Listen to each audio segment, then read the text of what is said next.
cranberries and pomegranate cranberries, however you want to call it.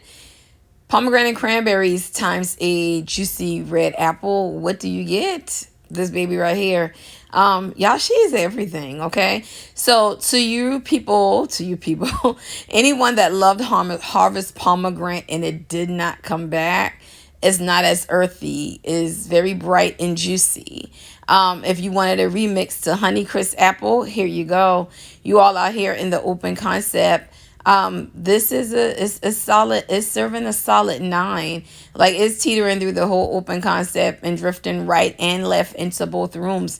And I cannot be more pleased. I will say crisp green apple, if you like that one. If you like Honeycrisp, you definitely like this. Again, Harvest Pomegranate, this is not the same. This is not the same. This even has more apple juicy, fruity vibe than Bright Christmas Morning. Because Bright Christmas Morning has a apple juice note in there too. That's why it sells well. Again, even if you like apple picking afternoon, if you're just a fan of apple home fragrances, you would definitely have to have this.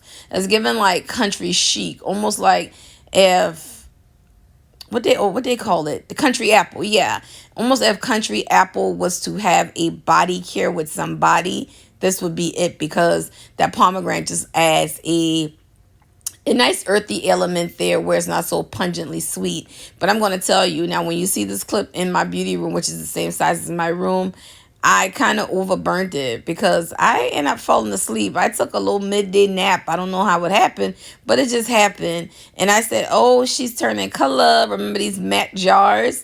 These matte jars are no different than the thin plastic 4x4 non-wraparound we normally get. They burn high, they burn hot, they burn fast. You see, if you look at it, you see how it's turning black?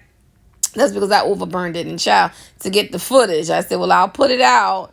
And then when I go to relight it, I'll wipe that soot out and make sure my my wicks are trimmed. And I did just that. So I'm talking to y'all, doing this voiceover, burning the candle in my bedroom where I have moved it back to, and I've cleaned it out. And it done well. Like, the wax wasn't too scorched up. It wasn't black. It was just the matte jar that pick up that soot early. So again, on these, anything in that matte jar, watch your burn time. Other than that, back here in this room, the candle went for probably a little over 4 hours, which it probably could have only used 3 and dipped the wicks and let the scent linger, but this went over 4. So it comes out of this door. It went all up into the living room for sure, for sure. And that's what made me smell it, because I was at the kitchen counter and I was like, oh, it's in the other room where I could not see it.